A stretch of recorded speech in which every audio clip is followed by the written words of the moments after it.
ఇక పట్టభద్రుల MLC counting కు సంబంధించి పూర్తి సమాచారాన్ని మా ప్రతినిధి రవికాంత్ మనకి లైవ్ లో అందిస్తారు. రవికాంత్, కౌంటింగ్ ఎట్లా జరుగుతుంది?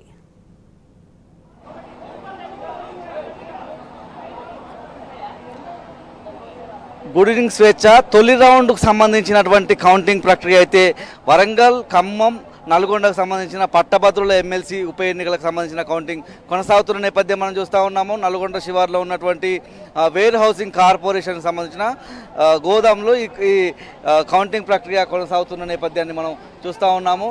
మరో గంట సేపట్లో మొదటి రౌండ్కు సంబంధించినటువంటి ఫలితం వచ్చే అవకాశం మనకు కనిపిస్తూ ఉంది. మనం చూస్తూ ఉన్నాము, ఇటు ఏజెంట్లు కావచ్చు అందరూ కూడా ఉత్కంఠగా ఎదురు చూస్తున్న సందర్భం మనకు కనిపిస్తూ ఉంది. 4 గంటల తర్వాత అంటే ఉదయం 8 గంటలకు ఏదైతే బ్యాలెట్ పత్రాల ఏదైతే 25 బండిల్స్ కట్టే ప్రక్రియ ఉదయం 8 గంటల తర్వాత మొదలైన నేపథ్యం సాయంత్రం 4 గంటల వరకు కూడా అదే ప్రక్రియ కొనసాగిన నేపథ్యం మనం చూసాము. 4 గంటల నుంచి అయితే కౌంటింగ్ ప్రక్రియ మొదలైన నేపథ్యము.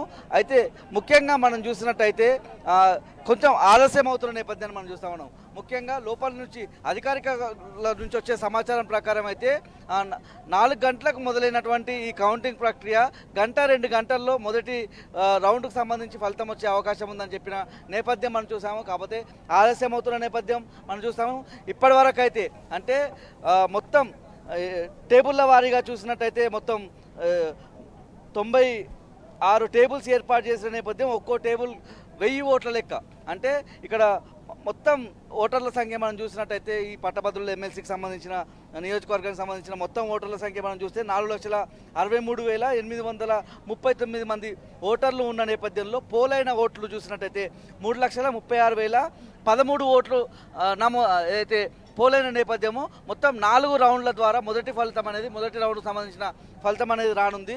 అంటే ఒక్కో రౌండ్కి 96 టేబుల్స్ ఏర్పాటు చేసిన నేపథ్యంలో ప్రతి టేబుల్ ద్వారా 1000 ఓట్ల లెక్కింపు అంటే 96,000 ఓట్ల లెక్కింపు తొలి రౌండ్లో రానున్న నేపథ్యం. అంటే దీని ప్రకారంగా చూసినట్టయితే 3,30,000 ఓట్లు 36,000 ఓట్లు నమోదైన నేపథ్యంలో 4 రౌండ్ల లోపు తొలి ఫలితం అనేది వచ్చే అవకాశం ఉన్న నేపథ్యంలో మరొక గంట సేపట్లోనైతే తొలి రౌండ్కు సంబంధించిన ఫలితం అనేది వచ్చే అవకాశం మనకు కనిపిస్తూ ఉంది. ముఖ్యంగా మొత్తం 52 మంది అభ్యర్థులు బరిలో ఉన్న నేపథ్యంలో మొదటి ప్రాధాన్యతకు సంబంధించినటువంటి ఓట్ల లెక్కింపు అయితే కొనసాగుతున్న నేపథ్యం మనం చూస్తూ ఉన్నాము. అయితే అధికారులు చెప్పే అంశాన్ని బట్టి అయితే మనం చూసినట్టయితే రాత్రి 2 గంటల తర్వాత కూడా ఏదైతే మొదటి ప్రయారిటీకి సంబంధించినటువంటి ఫలితం వచ్చే అవకాశం ఉందని చెప్తున్నప్పటికీ ఉదయం వరకు కూడా మొదటి ప్రయారిటీ ఓట్లు లెక్కించే అవకాశం ఓట్లకు సంబంధించినటువంటి ఫలితం వచ్చే అవకాశం ఉన్నట్టుగా మరొక సమాచారం అందుతున్న నేపథ్యం మనం చూస్తూ ఉన్నాము. కొంచెం గందరగోళం అయితే మనం చూస్తున్నాం. ఏజెంట్లను లోపలికి రానివ్వకపోయిన నేపథ్యంలో ఇక్కడ ఉన్నటువంటి ఆర్ఓగా ఉన్న హరిచంద్రన్ గారు వచ్చిన నేపథ్యం ఇక్కడ ఆమెను అడుగుతున్న నేపథ్యం ఏజెంట్లను లోపలికి రానివ్వని సందర్భంలో వాళ్ళను ఎందుకు రానివ్వట్లేదని అడుగుతున్న దృశ్యాలను మనం చూస్తూ ఉన్న నేపథ్యం కనిపిస్తూ ఉంది. హరిచంద్రన్ గారు వచ్చిన నేపథ్యం, అదేవిధంగా సీనియర్ ఐఏఎస్ రాహుల్ బొజ్జ గారు కూడా వచ్చిన నేపథ్యాన్ని మనం చూస్తూ ఉన్నాం. పూర్తి స్థాయిలో వీళ్ళంతా ఏజెంట్లు. వీళ్ళను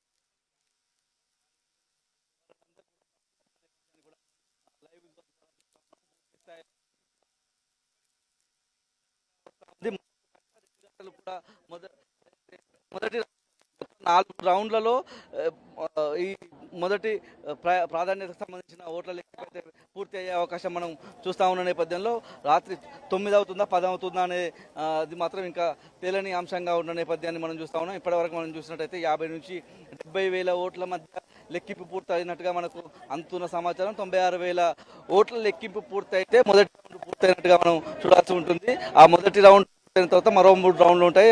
మొత్తంగా 4 రౌండ్లు పూర్తయితే మొదటి ప్రాధాన్యతకు సంబంధించినటువంటి ఓట్ల లెక్కింపు ప్రక్రియ పూర్తయినట్టుగా మనం చెప్పాల్సి ఉంటుంది. రాత్రి 2 గంటల తర్వాత ఎప్పుడైనా ఏదైతే మొదటి ప్రాధాన్యతకు సంబంధించినటువంటి ఓట్ల లెక్కింపు బయటికి రావచ్చు అని చెప్పి అధికారికంగా అందుతున్న సమాచారం బట్టి మనకు తెలుస్తూ ఉంది.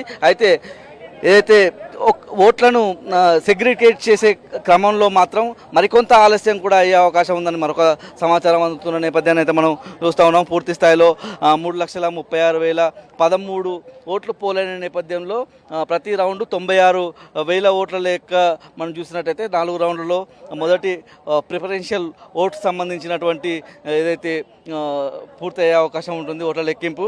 అయితే మనం చూసినట్టయితే ఓట్ల చెల్లుబాటు పక్కకు తీసుకునే నేపథ్యంలో మొదటి ప్రాధాన్యత ఓట్లలో ఫలితాలు తేలికపోయే అవకాశం మనకు కనిపిస్తూ ఉంది. రెండవ ప్రాధాన్యత ఓటు వైపు వెళ్ళే అవకాశం కూడా మనకు కనిపిస్తూ ఉన్న నేపథ్యం పూర్తి స్థాయిలో మనం చూస్తూ ఉన్నాము. పటిష్టమైన కూడా ఏర్పాటు చేసిన చూస్తూ ఉన్నాము. పూర్తి స్థాయిలో 800 మంది భద్రత ఏర్పాటు చేసిన నేపథ్యాన్ని కూడా మనం చూస్తూ ఉన్నాము. పూర్తి స్థాయిలో ఉదయం నుంచి కూడా 25 ఓట్ల చొప్పున బండిల్స్ కట్టే ప్రక్రియ 4 గంటల వరకు అయితే కొనసాగింది. 4 గంటల తర్వాత తొలి రౌండ్ అయితే మొదలైన నేపథ్యాన్ని మనం చూస్తూ ఉన్నాం. కాసేపటి క్రితం నల్గొండ జిల్లా కలెక్టర్గా ఉన్నటువంటి ఏదైతే ఖమ్మం, నల్గొండ పట్టభద్రుల అధికారి హరిచంద్ర గారు కూడా వచ్చి ఇక్కడ ఉన్నటువంటి